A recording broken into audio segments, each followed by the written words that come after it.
Salam sejahtera Bapak, Ibu, dan Saudara yang dikasihi oleh Tuhan Yesus Kristus. Berikut adalah pengantar PA bagi PA online kita malam hari ini. Bacaan kita pada malam nanti akan diambil dari surat Roma, pasal yang ke-8 ayat 22 hingga 27. Roma pasal yang ke-8 ayat 22 hingga 27. Sebab kita tahu bahwa sampai sekarang segala makhluk sama-sama mengeluh dan sama-sama merasa sakit bersalin. Dan bukan hanya mereka saja, tetapi kita yang telah menerima karunia sulung roh, kita juga mengeluh dalam hati kita sambil menantikan pengangkatan sebagai anak, yaitu pembebasan tubuh kita. Sebab kita diselamatkan dalam pengharapan. Tetapi pengharapan yang dilihat bukan pengharapan lagi. Sebab bagaimana orang masih mengharapkan apa yang dilihatnya. Tetapi jika kita mengharapkan apa yang tidak kita lihat, kita menantikannya dengan tekun. Demikian juga Roh membantu kita dalam kelemahan kita, sebab kita tidak tahu bagaimana sebenarnya harus berdoa. Tetapi Roh sendiri berdoa untuk kita kepada Allah dengan keluhan-keluhan yang tidak terucapkan. Dan Allah yang menyelidiki hati murni mengetahui maksud Roh itu, yaitu bahwa Ia sesuai dengan kehendak Allah berdoa untuk orang-orang kudus. Saudara-saudara yang dikasihi oleh Tuhan Yesus Kristus, pertama-tama kita akan melihat latar belakang dari bacaan kita hari ini. Jadi bacaan kita ini dilatar belakangi oleh pergumulan jemaat di Roma.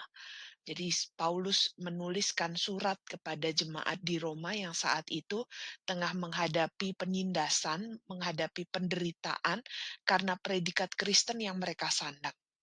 Sehingga ayat ini, ayat 22 hingga 27 itu sebenarnya berkaitan erat dan secara utuh dapat kita baca mulai dari ayat 18 sampai 30. Di sana kita bisa melihat bahwa Paulus mengingatkan lagi akan pengharapan uh, yang seharusnya dimiliki oleh umat Kristus jemaat di Roma, dan Paulus sangat menekankan bahwa akan ada kemuliaan setelah semua penderitaan yang dialami di dunia ini lewat. Dan saudara-saudara, kita masuk ke bagian pertama ayat 22. Jadi kalau kita membaca ayat 22 ini sebenarnya adalah kalimat kiasan yang mau menggambarkan bahwa semua makhluk di bumi ini dilingkupi oleh dosa. Jadi mereka semua menanggung dosa, dan itu diwakili dengan setiap orang menanggung sakit ketika bersalin. Dan ini adalah penderitaan akibat dosa. Kita ingat dalam peristiwa kejatuhan manusia dalam dosa, salah satu hukuman yang diberikan Tuhan kepada manusia, kepada perempuan, yaitu ketika mengandung dan bersalin, dia akan mengalami kesusahan dan kesakitan. Dan ini mau menunjukkan bahwa dosa itu melingkupi dunia ini, melingkupi seluruh kehidupan umat manusia. Nah, pada bagian kedua ayat 23 hingga 25, umat Allah dapat bertahan di tengah penderitaan karena telah menerima Roh Allah ataupun Roh Kudus di dalam dirinya. Jadi ada pengharapan yang dimiliki oleh anak-anak Allah karena sudah menerima karunia sulung roh, yaitu Roh Kudus, yang kemudian memampukan umat untuk terus memiliki pengharapan. Nah, pengharapan itu disebutkan oleh Paulus, salah satunya adalah janji pembebasan tubuh kita. Dan itu didapatkan ketika Kristus datang kembali. Kita juga bisa merefernya apa yang dimaksud dengan Paulus dengan pembebasan tubuh itu dalam surat 1 Korintus pasal yang ke-15. Dan saudara-saudara, pengharapan itu adalah, Paulus menekankan pengharapan itu adalah sesuatu yang memang tidak kelihatan. Karena kalau sudah kelihatan, maka itu sudah menjadi satu kenyataan, bukan pengharapan lagi. Tetapi Paulus mengatakan bahwa pengharapan itu sesuatu yang tidak terlihat, tetapi membuat orang menjadi semangat. Pengharapan itu membuat seseorang menjadi tekun. Ya, tekun ini berbeda dengan sabar, saudara-saudara. Tekun di sini artinya manusia bisa bertahan menantikan sampai pengharapan itu terwujud nyata di dalam kehidupannya. Jadi bertekun dan bersabar itu dua hal yang berbeda, dan Paulus sangat menekankan bahwa pengharapan itu bisa membuat kita terus bertekun di dalam Tuhan. Bagian yang ketiga adalah ayat 26 dan 27. Paulus mengungkapkan di sini apa fungsi dari Roh Kudus.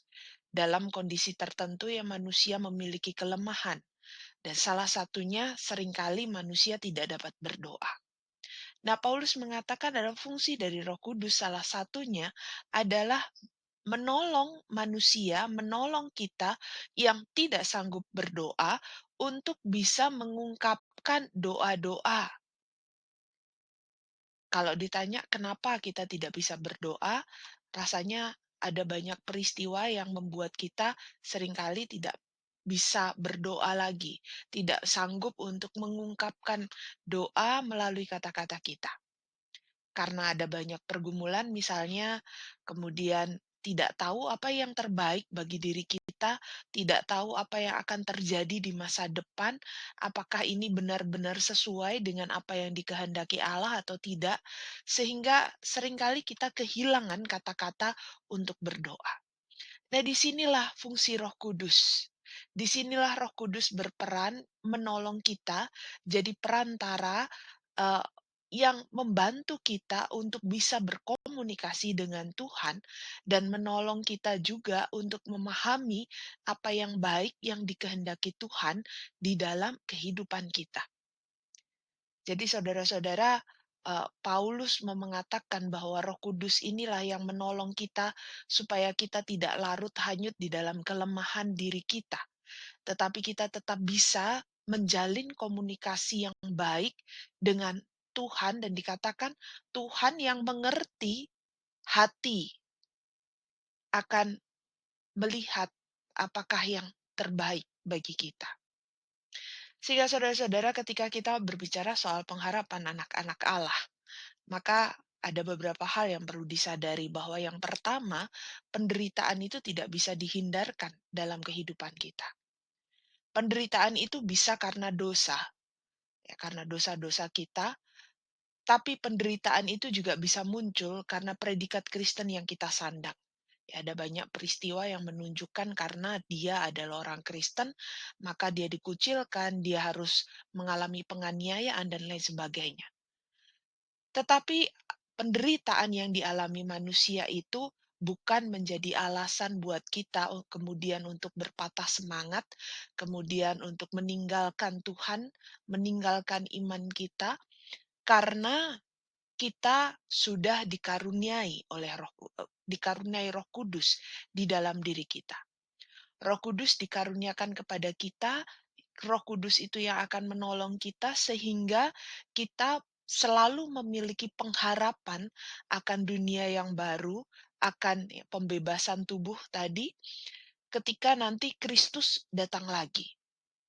Dan pengharapan itulah yang diharapkan membuat kita bisa terus bertekun di dalam Tuhan, setia pada iman kita. Pengharapan anak-anak Allah itu akan datangnya Tuhan yang menyelamatkan, Tuhan yang menolong, itulah yang membuat kita seharusnya bertahan menjalani kehidupan yang mungkin penuh dengan penderitaan, penuh dengan pergumulan.